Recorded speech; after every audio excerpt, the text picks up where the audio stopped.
Okay, so this is our final writing for Beowulf. This is the final section of Beowulf, the death of Beowulf, and then this is page 66, the death of Beowulf, and then on page 70 it says mourning Beowulf. So all of this is together. You should have already watched the video of me reading and explaining and going over the study questions. You should have already watched that before you do the writing. You have to listen to the study questions and the reading in order to do the writing. So if you haven't done that, make sure you do that first. Again, this is the last section of Beowulf, woohoo. So this will be our last writing for Beowulf.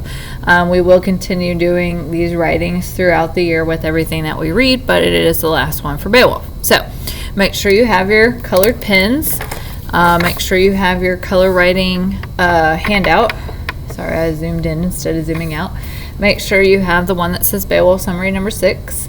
And I'm going to go through this one and show you how to do this one as well. So here we go. We're just going to start from the beginning and do the example with you. Okay, so here we go. First of all, I want to put your name on your paper and your period, and I'm just going to pick some random period like I always do. 17 is my favorite number, so there we go. And then remember, this is for example use only. Do not use this as your answer for your paper that you're getting a grade on. You have to actually do it on your own. You can use this as an example to help you, but you cannot turn this in for your grade. So you're going to have to come up with something on your own to turn in for your grade. So this is just purely an example and showing you how to do it. Okay? Alright, so just like with all of the other writings that we've done, we have to start with our question up here at the top. Here's our question. What am I being asked? So it's saying summarize what happened in this section of Beowulf. Remember, I went over this last time. It means tell me what happened in this part of the story. So you need to tell me something that happened in this part of the story, and there's plenty of things for you to pick from. All right, but again, if you haven't listened to the reading, you probably can't do that. Now, there's also another part to our question. It says use text evidence to support your summary. I went over this last time as well. This is proof of your answer. So we'll come back to this when we get to that. But make sure you're addressing both of those questions at the top. So this first one, summarize what happened in this section of Beowulf. Tell me what happened in this part of the story. That answer is going to go right here in the box below it with your blue. So you're going to be writing in blue, and you're going to be answering this question right above it. So you're going to put your answer to what happened in this part of the story. You're going to put your answer right here. So you're going to start off by saying in this part of the story, and then you have to tell me something that happened in this part of the story. Okay, now if you don't want to use this beginning part of the sentence, you don't have to use that. That's just to help you. If you'd rather start your sentence off in a different way, that's perfectly fine, but if you're stuck, then you can use this. Now the rest of this that I'm about to write in, you cannot use. You have to come up with something on your own. Again, this is just an example to show you how to do it. So in this part of the story, this is what I'm going to say. Now there's many things that you could pick from, but this is what I wanted to write about. So in this part of the story, Wiglaf becomes the new king. I'll turn this so you can read it. Just let me finish. Of the Geats, and has Beowulf's treasure buried under Beowulf's lighthouse. So my answer to the question is, tell me what happened in this part of the story. My answer is, in this part of the story, Wiglaf becomes the new king of the Geats and has Beowulf's treasure buried under Beowulf's lighthouse. So that's my answer to the question. Okay? Now, remember, we have two parts of this question up at the top that we have to answer. So we have this part way over here where it says proof of your answer. So now we have to do that down here in this box with the red. So your concrete detail, your red, is your proof. Okay, this is where you have to copy from the book. All right, and you have to copy something that answers, or not, I'm sorry, not answers, but proves this, what you just wrote up here. So I have to go into the story and find something that proves that Wiglaf becomes the new king and buries Beowulf treasure under the lighthouse. So I have to actually go into the book and find something that shows that. Okay, so I went in and I found this quote at the end, right here on the last page of page 70. Let me move my camera over. And please do not highlight in my books. I'm just showing you this so that you can actually see it. So you can actually see the quote that I chose. So this is what I chose. Let me highlight it first, and then I will read it to you.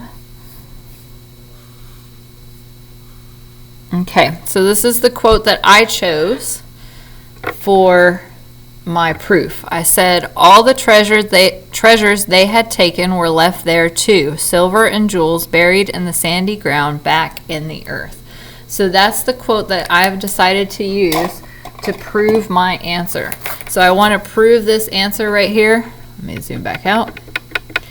I want to prove this answer right here, that Wiglaf becomes king and buries Beowulf's treasure under the lighthouse. So I had to find something, this, in the story, in the book, that shows that Wiglaf buried the treasure under the lighthouse. So now all I'm going to do is I'm going to take this that I've highlighted and I'm going to copy it word for word onto my paper using my red pen. Okay? But you have to actually copy the words from the book.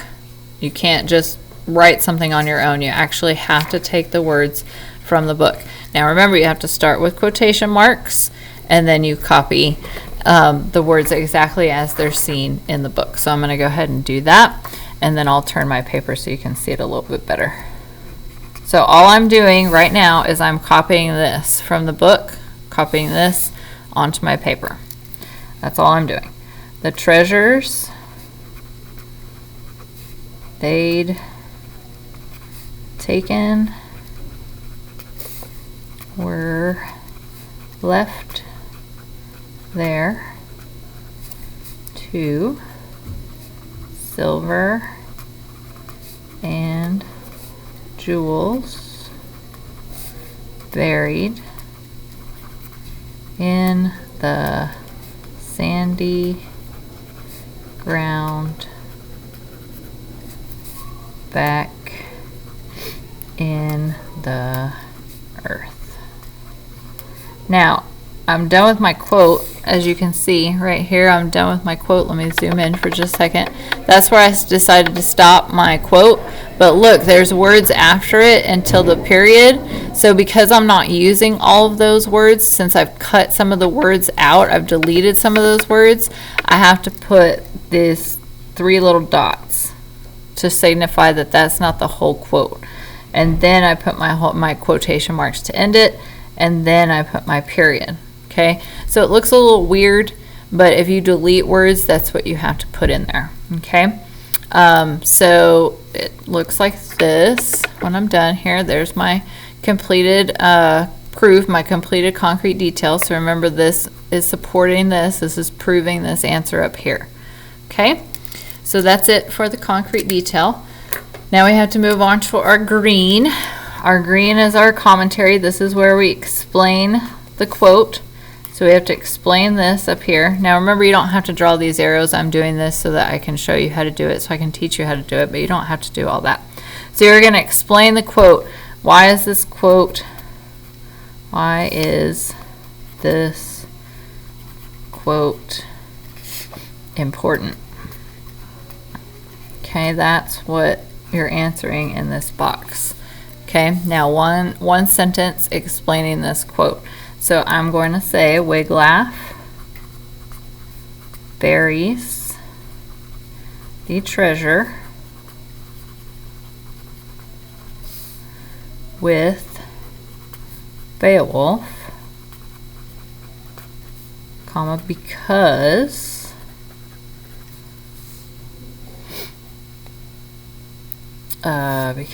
Beowulf won that treasure while fighting the dragon. Period. Make sure your periods are dark.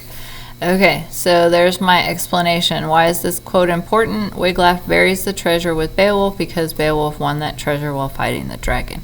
So I've just explained the quote here. Why is it important? Why does it matter? Okay, so now I'm going to do the same thing all over again with my next box. I'm just going to explain it again.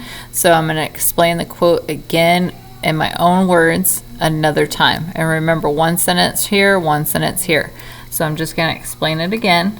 This act shows. So this right here, this act, I'm talking about this right here, where Wiglaf buried the treasure in the ground. Okay, so I'm referring back up to my red. All right, so this act shows that Wiglaf will be a good king, comma, because he's making good decisions and being, oops, sorry, my paper slipped, being respectful of his former king, comma, Beowulf. Period. So there's my second explanation. I said this act shows that Wiglaf will be a good king because he's making good decisions and being respectful of his former king, Beowulf. So again, I've just taken this quote and I've explained it. I've given my opinion, my words about why this sentence, this quote in red, why this is important, okay? And then finally, last box is blue. This is your conclusion sentence, so you're going to restate your topic sentence. So I got to draw a long arrow here. This goes all the way back up here to the top. You're going to take what you wrote in this first box and you're going to rewrite it in a different way down here at the end. So you can say, in conclusion, comma, Wiglaf. Again, I'm just rewriting my first blue box, okay? Just rewriting that. Wiglaf is the new king of the Geats and respects Beowulf by burying his treasure with Beowulf. Period. Make sure that period is dark. Now, I did this on purpose because we've gone over, first of all, let me just tell you, this is the conclusion sentence, so all I did is restate the topic sentence. Now, I've been going through and grading your writing, and we've talked about pronouns the last couple weeks, and how if you're not clear with your pronoun, it could be confusing as to what you're trying to say. So right here, Wiglaf is the new king of the Geats and respects Beowulf by burying his treasure with Beowulf. Who is this his referring to? I mean, we know because we've read the story, but if somebody were just to read this, we would think they might think it was Wiglaf's treasure that he buried with Beowulf. So we need to be more specific. By burying Beowulf's treasure with Beowulf. Okay? So you need to watch those pronouns, because in a lot of these boxes, especially these boxes down here, I keep seeing like he fought her or he killed her. And I don't know who those pronouns are referring to. So even if you have Beowulf or, you know, Grendel's mother or whatever, even if you have a name in the sentence 3 times, like you said, Beowulf kills Grendel's mother and Grendel's mother gets up and, you know, attacks him or whatever, it doesn't matter, because it's more clear than having these pronouns that aren't clear. Okay, so watch those pronouns. Once again, this is the only thing that needs to be turned in, so this is my example. If you have any questions or you still are unsure how to do this or confused or need some help, please let me know and I will gladly go over it with you and help you to get it done. This color writing is due today in class, so make sure you turn it in before you leave, and make sure that you return my pens as well. So after you turn this in, this is the last color writing for Beowulf, so yay! Thank you very much.